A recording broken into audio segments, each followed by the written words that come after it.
আপনারা জানেন যে আমাদের হিন্দু সম্প্রদায়ের যে সকল গণ্যমান্য ব্যক্তি আছে, সম্মানিত সাংবাদিকবৃন্দ আছে, তাদের সাথে আলোচনা করে আমরা একটি রূপরেখা তৈরি করেছি। আমরা দেখতে পাচ্ছি যে সারা বাংলাদেশে প্রায় 31,461টি পূজা মণ্ডপ রয়েছে, যেটা সারা বাংলাদেশব্যাপী। আমাদের সারা বাংলাদেশে যে 15টি ব্যাটালিয়ন আছে তাদের সবার মাধ্যমেই যে সকল গণ্যমান্য ব্যক্তি আছে তাদের সাথে আলোচনা করে আমরা কিন্তু প্রত্যেকটি পূজা মণ্ডপের নিরাপত্তা নিশ্চিত করার জন্য ব্যবস্থা করে যাচ্ছি।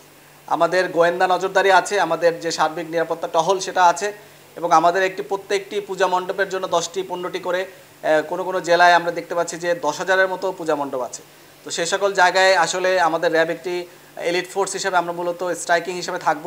যদি কোথাও কোনো ধরনের সমস্যা হয়, আমাদের মোবাইল নাম্বারগুলো তাদেরকে দেওয়া আছে। আমাদের ফোকাল পয়েন্ট প্রত্যেকটি 10টি থেকে 15টি করে পূজা মণ্ডপের জন্য একটি ফোকাল পয়েন্ট করা আছে। সেই ফোকাল পয়েন্টের মাধ্যমে যদি তাৎক্ষণিকভাবে আমরা কোনো ধরনের তথ্য পাই, আমরা সার্বক্ষণিকভাবে তৈরি আছি। যে কোনো জায়গায় যদি কোনো ধরনের নাশকতার বা কেউ কোনো ধরনের বিশৃঙ্খলা তৈরি করতে চায়, আমরা সার্বক্ষণিকভাবে নিরাপত্তা দেওয়ার জন্য সেখানে প্রস্তুত থাকব। এছাড়াও আমাদের র্যাবের যে ডগ স্কোয়াড আছে, বোম ডিসপোজাল টিম আছে, এবং আমাদের যে কমান্ডো ফোর্স আছে তারাও তৈরি থাকবে যদি তাদেরকে দরকার হয়। এবং যেগুলো বড় বড় পূজা মণ্ডপ আছে সেখানে সুইপিং করার জন্য আমাদের ডগ স্কোয়াডকে নিয়োজিত করা হবে। এবং আমাদের যে কন্ট্রোল রুম আছে, এই কন্ট্রোল রুমের মাধ্যমে সার্বক্ষণিকভাবে নজর দেওয়া হবে। আপনারা জানেন যে এই শারদীয় দুর্গাপূজায় মূলত যে তিথির যে সময়টা, এটা সকাল এবং সন্ধ্যার দিকে থাকে।